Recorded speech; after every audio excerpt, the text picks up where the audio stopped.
हिंदवी स्वराज्याचे संस्थापक राजे छत्रपती शिवराय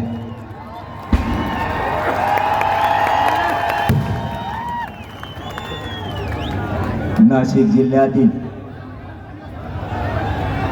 जमलेल्या माझ्या तमाम मराठा बांधवांना माझा मानाचा जयश्वर. नाशिक जिल्ह्यातल्या मराठ्यांनी नाव काढलंय.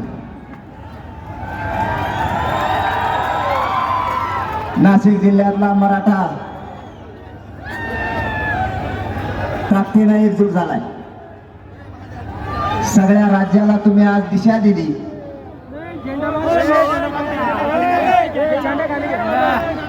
जातवान म्हणजे काय, कट्टरता म्हणजे काय आणि कडवटपणा म्हणजे काय हे आपण आज राज्याला तुम्ही नाशिक जिल्ह्यातल्या मराठ्यांनी सिद्ध करून दिलं.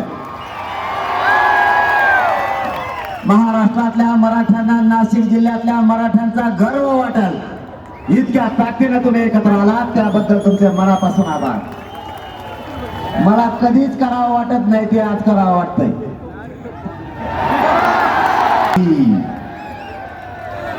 हे नाशिक जिल्ह्यातल्या मराठ्यांनी सिद्ध केले. लोक म्हणायचे मराठा समाज एक येत नाही पश्चिम महाराष्ट्रातला. तुम्ही तर मराठवाड्यापेक्षाही ताकदीने एकत्र आलात.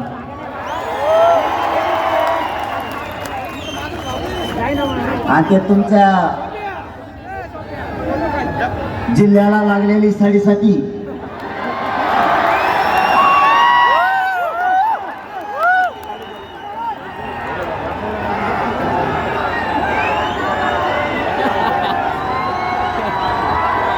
हे सगळ्या दुनियाचा दलिंदर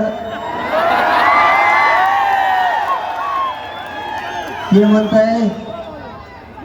मनोज जरांगेला म्हणा फक्त 8 सीटा निवडून आणून दाखवा. तो या जिल्ह्यातली कबळ तू माया काय असेल नाद लागतो. तू एकदाच माया नादे लागला तर तुला नाशिक सुद्धा सोडून दिलं नाही प्रचारासाठी. आणखीन तरी शहाणा वय भाऊ तो आत्ताशी नाकावरच्याच माल आहे. तो तोंडावरच येणार आहे आता तेव्हा त्याच माल.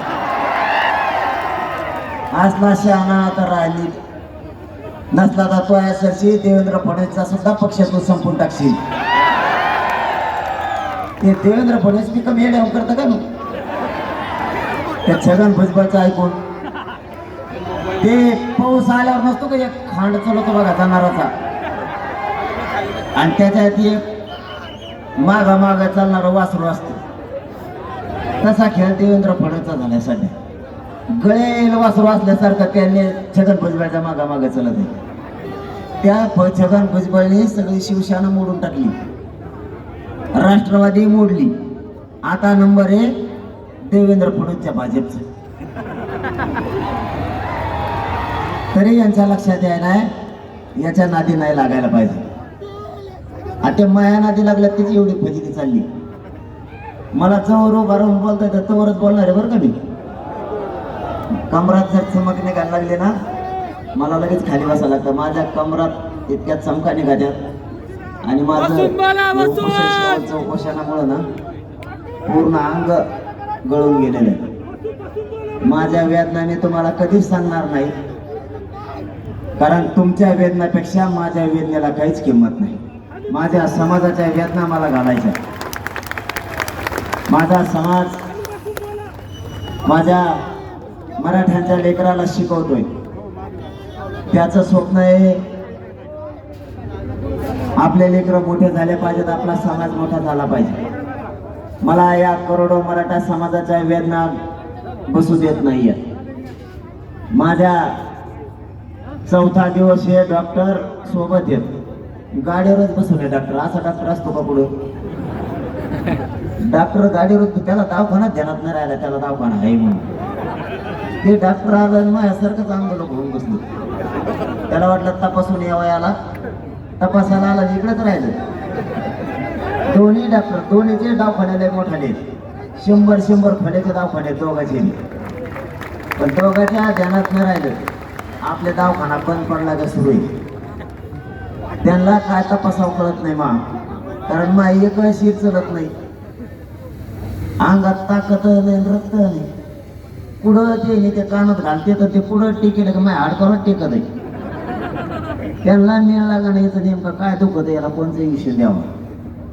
आता मग दुखणं डॉक्टराला कळणारच नाही. महा दुखणं इतकं बेकार आहे. मला पाहिजे मराठ्याला आरक्षण. या दुखण्याला नाही मोजित मी. या दुखण्याला मी मोजित नाही. कारण ह्या वेदना काहीच नाही तितक्या माझ्या समाजाच्या भयंकर वेदना आहेत.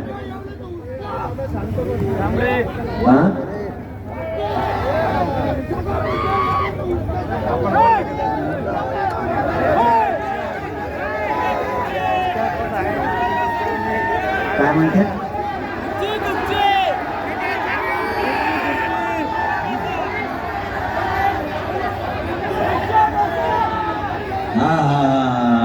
यावला होय. मला वाटलं काय तुमच्या येवल्याचं ह्या वेळेस नाव पवित्र होणार आहे. काळजी करू नका तुम्ही. येवल्याला लागलेला डाग धुतला म्हणून समजा. काळजीच करू नका. त्याचा कार्यक्रमच लावतो.